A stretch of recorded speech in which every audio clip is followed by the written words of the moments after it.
प्रभु परमेश्वर की महिमा हो। इस वीडियो में हम ये जानेंगे इजराइल का शुरुआत कहाँ से हुआ है। अगर आप अभी के वर्ल्ड मैप में देखेंगे तो जहाँ पर मैं खड़ा हूँ इस जगह अगर इजराइल को समझते हैं, इजराइल कंट्री अगर यहाँ है, राइट साइड में नीचे की तरफ आपको इजिप्ट मिलेगा और लेबानोन ऊपर की तरफ मिलेगा, सीरिया इस तरफ और जॉर्डन इस तरफ। इजराइल के चारों तरफ कवर करते हुए सारे अरब कंट्रीज है। इस वीडियो में हम ये जानेंगे कि इन सभी राष्ट्रों का उत्पत्ति कहाँ से हुआ, ये सभी आए कहाँ से, शुरुआत कहाँ से हुई इनकी। और वैसे इतिहास के अकॉर्डिंग इजराइल अभी तक, जब मैं इस वीडियो को बना रहा हूँ, अभी तक करीब 5 युद्ध लड़ चुका है। पहला युद्ध इजराइल 1948 को लड़ा था। उस समय इजराइल के खिलाफ 5 अरब राष्ट्र लड़ रहे थे। इजराइल अकेला था और 5 अरब राष्ट्र एक साथ थे और उस युद्ध में इजराइल जीता। उसके बाद दूसरा युद्ध 1956 को स्विस क्राइसिस की वजह से हुआ था। तीसरा युद्ध 1967 को इजराइल ने लड़ा था, उसमें भी 6 अरब राष्ट्र इजराइल के खिलाफ थे और उस युद्ध में भी इजराइल ही जीते। इजराइल के चौथा युद्ध हुआ था योम किपुर 1973 में। इजराइल के 5वां युद्ध हुआ था लेबनान वॉर 1982 में। पहले जब हम इस वर्ल्ड मैप को देखते थे तो हमें इजराइल नाम का ऐसा कोई कंट्री वहाँ पर नहीं दिखता था, वहाँ पर फ़लस्तीन का वो एरिया था। लेकिन धीरे धीरे जैसे जैसे युद्ध होता गया वैसे वैसे इजराइल ने अपनी एरिया को कब्जा किया, वो अपना एरिया को बढ़ाता गया। आज भी इजराइल ने अपनी बाउंड्री फिक्स नहीं किया है। वो यही कहता है कि अभी तक हमारा बाउंड्री फिक्स नहीं हुआ है, क्योंकि इजराइल को पता है, क्योंकि इजराइल चारों तरफ से वो अरब राष्ट्रों से घिरा हुआ है, तो इजराइल को पता है कि कोई ना कोई कभी ना कभी हमला तो करेगा ही। और उस समय इजराइल पूरी दुनिया को पहले दिखाएगा कि इन देश ने हम पर देखो इस तरीके से हमला किया, शुरुआत इन्होंने किया है। और इजराइल टेक्नोलॉजी के मामले में बहुत आगे, इजराइल उनको बहुत बुरी तरीके से पीटेगा। और जहाँ से भी इजराइल का और उस अरब देश का सीमा लगता है, वहाँ से अरब देश वाले काफ़ी दूर चले जाएंगे और जितना वो दूर चले जाएंगे उतना ही इजराइल और आगे चढ़ करके अपनी बाउंड्री को और आगे फैलाएगा। तो इजराइल, आज जब हम वर्ल्ड मैप देखते हैं तो हमें वहाँ पर इजराइल दिखने को मिल रहा है। और इस वीडियो में हम ये देखेंगे कि इस्लाम रिलीजन का उत्पत्ति कैसे हुआ और इन अरब राष्ट्रों में इस्लाम कैसे फैला। टाइमलाइन के साथ शुरू करते हैं। यहाँ पर मैं एक लाइन बनाऊँगा, ये एक टाइमलाइन होगा। अभी मैं जब इस वीडियो को रिकॉर्ड कर रहा हूँ, ये है AD 2021। यहाँ से मैं 4095 ईयर्स पीछे जाना चाहता हूँ, करीब इस समय माइनस में जा रहा हूँ, तो सीधे मैं पहुंचूंगा BC 2075। ये वो समय था जिस समय परमेश्वर ने अब्राहम को बुलाया था, कॉल ऑफ अब्राहम। अब्राहम के पिता 13 मूर्तियों को बनाया करते थे और उनका यही काम था, मूर्तियों को बनाना और बेचना। साथ ही में वो मूर्ति पूजक भी थे, मूर्तियों की पूजा किया करते थे। उसी परिवार में अब्राहम के भी जन्म होने की वजह से अब्राहम भी मूर्ति पूजा ही किया करते थे। लेकिन जब अब्राहम 75 वर्ष के हुए, BC 2075, ये वो समय था जब परमेश्वर ने अब्राहम को बुलाया। परमेश्वर ने अब्राहम को मूर्ति पूजकों के बीच में से अलग किया और उनको बताया कि सच्चा परमेश्वर कौन है। और परमेश्वर ने अब्राहम को उसके बाद से गाइड करना शुरू किया। अब्राहम को इसी के साथ परमेश्वर ने काफ़ी आशीषें भी दी थी। और इस समय अब्राहम के एक वाइफ भी थे, उनका नाम है सारा। और उस समय से परमेश्वर अब्राहम को और उनके परिवार को आशीष देने लगा। यहाँ पर मैं अब आपको एक ऐसा इवेंट बताना चाहूँगा जो अब्राहम के लाइफ में हुआ था, जो शुरुआती तौर पे जब परमेश्वर ने उनको बुलाया था उस समय हुआ था। एक बार अब्राहम इसी तरीके से शाम के समय अपने टेंट के अंदर था, तो परमेश्वर ने एक बार अब्राहम को टेंट से बाहर बुलाया और कहा कि आसमान में देख। तो अब्राहम ने आसमान में देखा। वो एक रात का समय था और परमेश्वर ने कहा कि जो तारे तुम देख पा रहे हो, क्या इनको गिन सकते हो क्या? तो अब्राहम ने देखा, कुछ समय सोचा होगा, पर अब्राहम ने रिजल्ट में कहा कि नहीं, मैं नहीं गिन सकता। परमेश्वर ने कहा कि इनके समान मैं तुम्हें वंश को दूंगा। और ये जो आशीष परमेश्वर ने अब्राहम को दिया, ये बहुत बड़ी आशीष थी। तो परमेश्वर ने अब्राहम को जो आशीष दिया था वो फादर ऑफ मेनी नेशंस की आशीष था।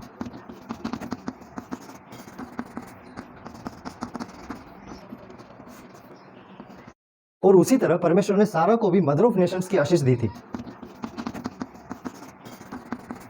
लेकिन अब काफी समय निकल गया। जिस समय अब्राहम को यह आशीष मिली थी तब अब्राहम 75 वर्ष के थे। अब अब्राहम करीब 100 वर्ष के हो चुके हैं। अभी तक अब्राहम और सारा से एक भी संतान उत्पन्न नहीं हुआ। और यहाँ ये कोई मजाक नहीं था। अब्राहम और सारा को ये आशीष मिले हुए काफ़ी समय निकल चुका है, लेकिन उनका उम्मीद टूटता जा रहा है, इसके सिवा और कुछ नहीं हो रहा है। और इस समय चाहे वो कोई भी मनुष्य क्यों ना हो, कई बार जड़ी तौर से अपनी डिसीजंस लेने वो लग जाता है। तो इसी तरह सारा की एक दासी थी। सारा की दासी इजिप्शियन थी, इजिप्ट के रहने वाली थी। उसका नाम था हाजिरा। लिखने में हम उनको हागर लिखते हैं पर प्रोनाउंस इनको हाजिरा करते हैं हिंदी में। तो सारा की एक दासी थी हाजिरा। तो सारा ने अब्राहम को ये सलाह दिया, आप हाजिरा के पास जाइए, हो सकता है उसी से मेरा घर बस जाए। अब्राहम और हाजिरा से एक पुत्र उत्पन्न हुआ, उसका नाम इश्माइल रखा गया। उन समयों में जो नाम रखे जाते थे उन नाम का एक मतलब जरूर हुआ करता था। जिस तरीके से इश्माइल का मतलब है परमेश्वर ने हमारा सुना, परमेश्वर ने हमारा विनती सुना, परमेश्वर ने हमें एक गिफ्ट दिया, ये इश्माइल शब्द का मतलब है। यहाँ इश्माइल का जन्म हुआ, लेकिन जो परमेश्वर ने ब्लेसिंग अब्राहम और सारा को दी थी, अब्राहम को फादर ऑफ मेनी नेशंस का और सारा को मदर ऑफ नेशंस का जो ब्लेसिंग दी थी, उसका क्या? तो कई समय बीतने के बाद जब सारा करीब 90 वर्ष की हुई, उस समय परमेश्वर अब्राहम से मिलने आया और परमेश्वर ने अब्राहम से कहा, अगले साल इसी समय मैं तुझे सारा से एक पुत्र को दूंगा। और ये सुनते ही अब्राहम मुंह के बल गिरकर हंसने लगा। लेकिन परमेश्वर का जब ठीक समय आया, उस समय परमेश्वर ने अब्राहम और सारा से एक पुत्र को दिया, उसका नाम इसहाक रखा गया। और इसहाक नाम का मतलब है वह हंसा। अब्राहम को जब इसहाक के बारे में परमेश्वर ने बताया, अगले साल में मैं सारा से तुम्हें एक पुत्र को दूंगा, उस समय अब्राहम हंसा, इसलिए इसहाक का मतलब है वह हंसा। और जिस समय इसहाक का जन्म हुआ उस समय इस्माइल करीब 14 वर्ष के हुए। तो मैं यहाँ लिख देता हूँ, Ismail is 14 years older than Ishaq.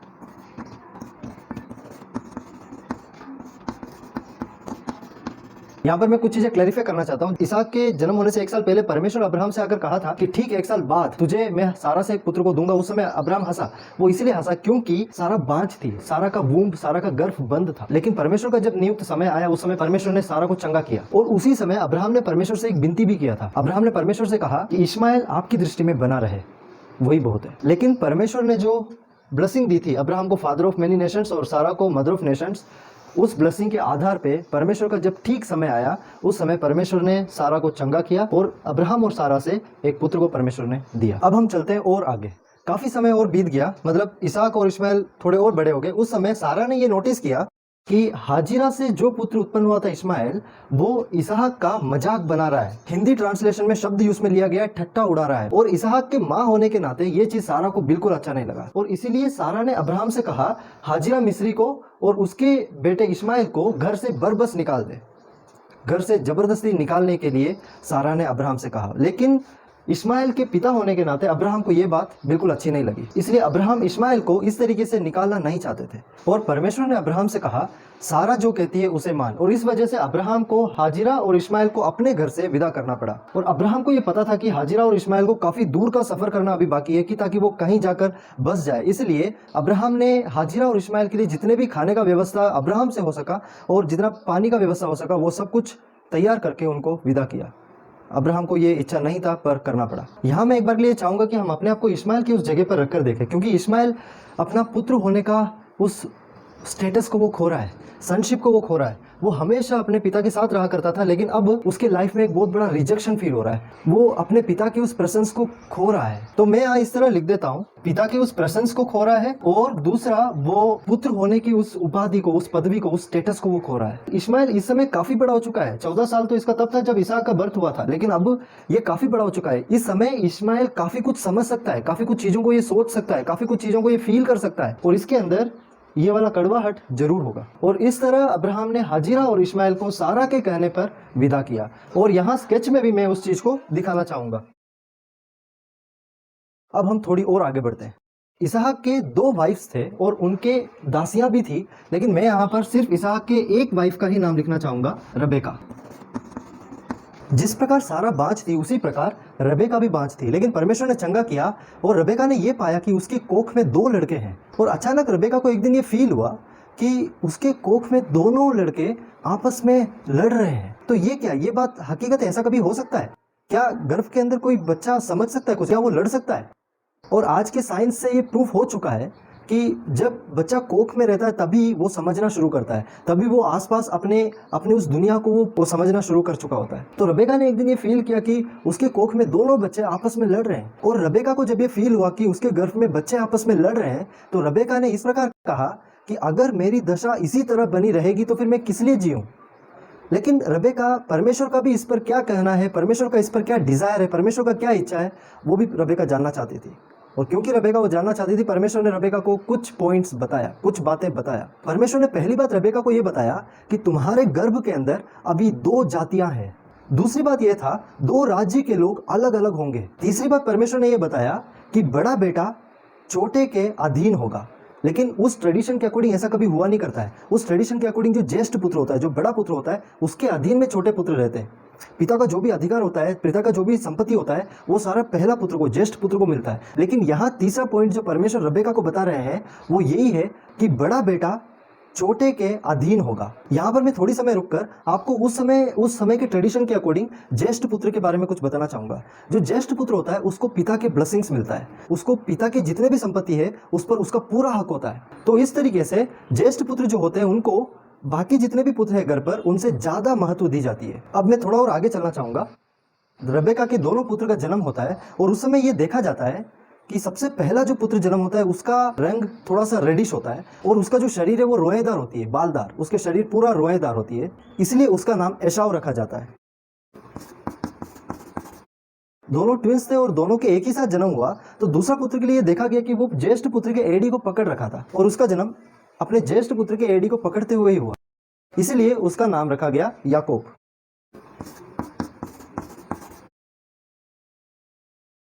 यहाँ एसाव नाम का मतलब है बालदार, रोएदार, क्योंकि उसका शरीर रोएदार था, और याकूब का मतलब है धोखेबाज या चालाक। तो यहाँ पर मैं लिख देता हूँ एसाव का नाम का मतलब। यहाँ पर मैं जैकब के नाम का मतलब लिख देता हूँ।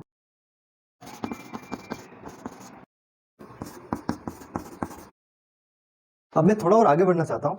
जब ये दोनों बड़े हुए तो एसाव शिकारी बना। वो जंगल में जाया करता था, शिकार करके किसी पशु को लाया करता था और उसके गोश्त पकाकर खुद भी खाया करता था और अपने पिता को भी दिया करता था।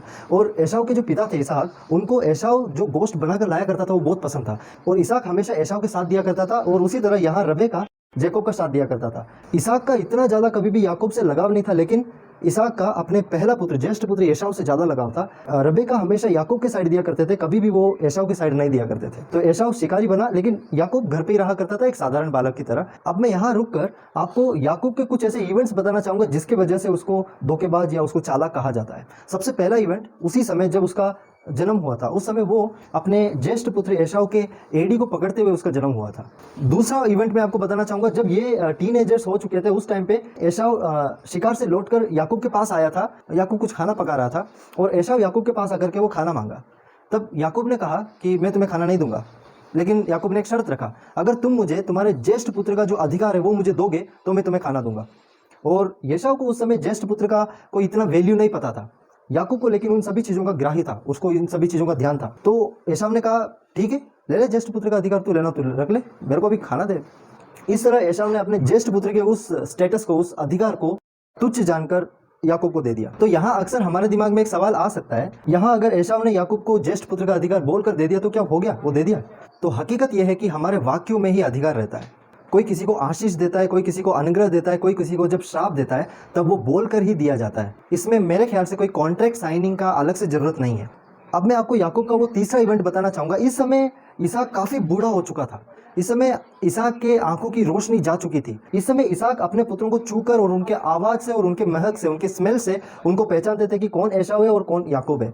इस उम्र में इसहाक को ये पता चला कि बहुत ही जल्द मेरा मृत्यु होने वाला है, उससे पहले मुझे मेरे ज्येष्ठ पुत्र को आशीष देना है। तो इसहाक ने अपने ज्येष्ठ पुत्र एसाव को बुलाकर कहा कि तू शिकार कर कर एक हिरण को लेकर आ और उसका एक स्वादिष्ट भोजन बनाकर मुझे दे, मैं खाकर तृप्त हो जाऊं और फिर मैं तुझे ज्येष्ठ पुत्र का आशीष दूंगा। तो एसाव ये सुनते ही शिकार के लिए निकला और इसहाक जब ये बात एसाव को कह रहा था उसी समय रबेका ने ये बात सुन ली।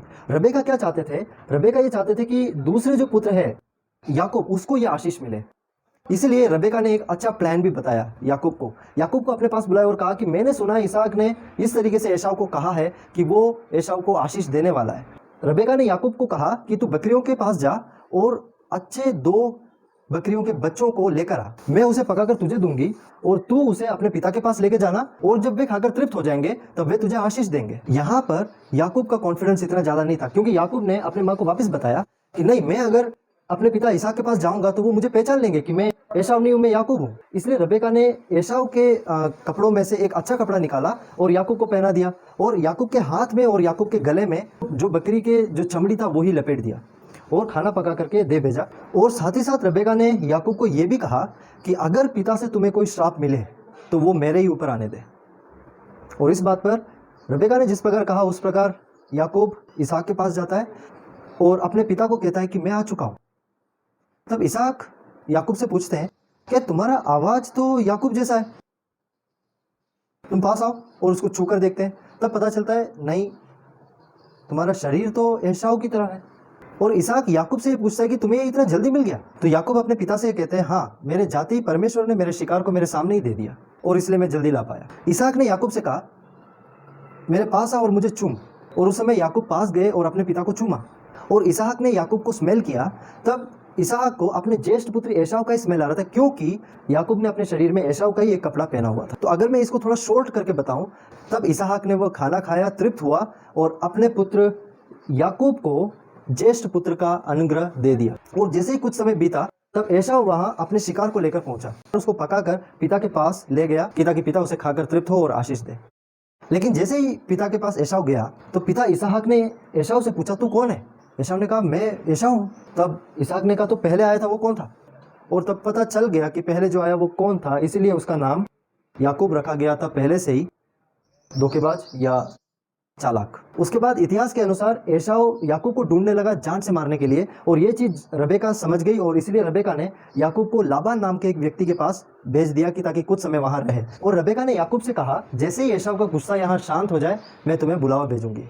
और इतिहास ये बताती है कि करीब 20-30 सालों तक याकूब लाबान के वहां रहा। लाबान कौन है? तो आप इतना समझ लो, याकूब से भी ज्यादा चालाक था लाबान। अब मैं आपको छोटा इवेंट बताना चाहूंगा। ये वो समय था जब याकूब याबोक नाम का एक नदी था, उस नदी के पास था।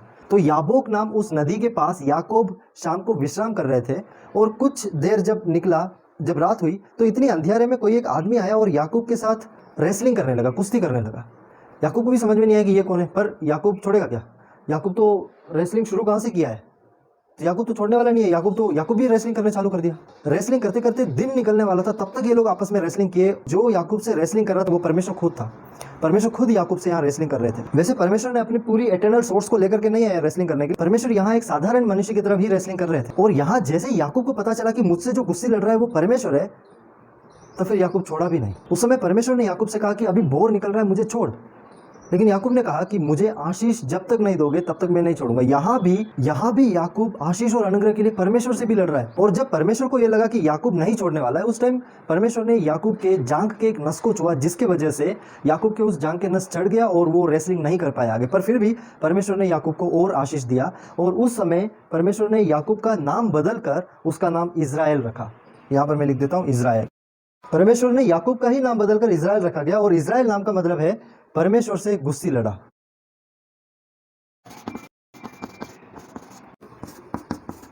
आज के समय वर्ल्ड मैप में जो इजराइल है वो याकूब के ही संतान है, याकूब के ही डिसेंडेंट्स हैं। अब चलो हम थोड़ी देर के लिए इस साइड में चलते हैं। यहाँ एसाव से मैं शुरू करना चाहूंगा। तो इतिहास से ये पता चलता है कि एसाव जाकर के इस्माइल के डिसेंडेंट्स के साथ मिलता है, और वहां से अरब राष्ट्र की उत्पत्ति होती है। और अरब राष्ट्र से ही आगे इस्लाम, जिनको अपना प्रोफेट मानते हैं मोहम्मद, उनका जन्म हुआ है। मोहम्मद के आने के बाद यहां पर एक नया रिलीजन एस्टैब्लिश होता है, और वो है इस्लाम।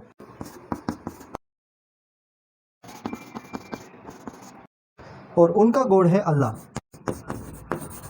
और यहां पर एक बात है, मुस्लिम्स के जितने भी आज के टाइम पे लीडर्स है वो ये क्लेम करते हैं कि जो अल्लाह है वो अब्राहम का ही गॉड है। वो ये क्लेम करते हैं कि जो अल्लाह है वो अब्राहम का ही गॉड है।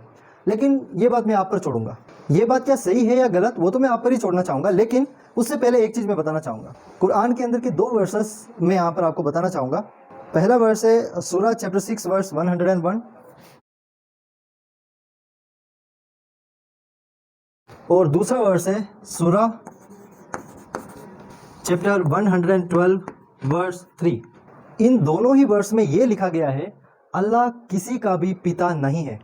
इस्लाम के अंदर जितने भी बिलीवर्स है वो अल्लाह के सामने गुलाम है, स्लेव। इस्लाम के अंदर कोई भी बिलीवर अल्लाह को पिता नहीं कह सकता। कोई भी इस्लाम में विश्वास करने वाला अल्लाह को पिता नहीं कह सकता। अगर कोई कहता है तो वो शिर्क है। शिर्क मतलब सबसे बड़ी पाप, सबसे बड़ी पाप। तो ये 2 वर्सेस है, इन्हें आप चाहो तो नेट में भी सर्च कर सकते हो। इनके अलावा और भी खूब सारे वर्सेस है जो ये प्रूव करती है कि अल्लाह किसी के लिए पिता नहीं है और ना ही अल्लाह के कोई पुत्र है। तो वो मैं एक बार के लिए यहाँ लिख देता हूँ।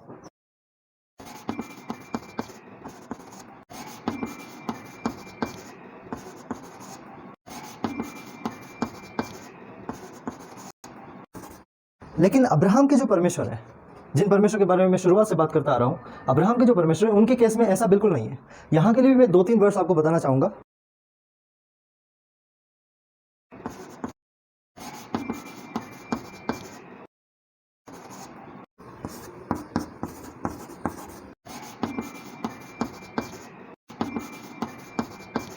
अब्राहम का जो परमेश्वर है वो परमेश्वर एक लविंग फादर है, जबकि इस्लाम के अंदर जो गॉड है इस्लाम के अंदर जो गॉड है वो किसी के लिए ना पिता है और उनका ना कोई पुत्र है, पर फिर भी इस्लाम के अंदर के जो प्रोफेट्स है, इस्लाम के अंदर के जो लीडर्स है, वो ये क्लेम करते हैं कि जो अल्लाह है वो अब्राहम का ही गॉड है। तो ये मैं यहाँ पर छोड़ता हूँ कि आपको यहाँ पर क्या कॉन्ट्राडिक्शन दिख रहा है या फिर कॉन्ट्राडिक्शन नहीं दिख रहा है। पर मैं यहाँ पर एक इंपॉर्टेंट बात आपको बताऊंगा कि अल्लाह इस तरीके का गॉड कैसे यहाँ बन गया, वो मैं आपको जरूर बताना चाहूँगा। मैं यहाँ पर आपको एक इंपॉर्टेंट बात याद दिलाना चाहता हूँ। आपने क्या आपको याद है इस्माइल का रिजेक्शन, इस्माइल का वो पिता का वो प्रेजेंस जो इस्माइल ने खोया और पुत्र का वो जो अधिकार जो इस्माइल ने खोया, याद है आपको रिजेक्शन जो हुआ था।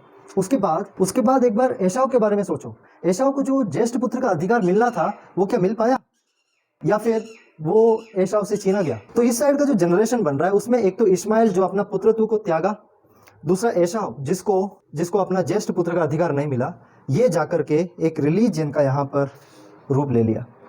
क्योंकि इस्माइल और एसाव इन दोनों को जो प्रेजेंस पिता का मिलना चाहिए था वो नहीं मिल पाया, और इसलिए यहाँ पर एक ऐसा धर्म को देख रहे हैं जिनके परमेश्वर के पास कोई पुत्र नहीं और ना वो किसी के लिए पिता है।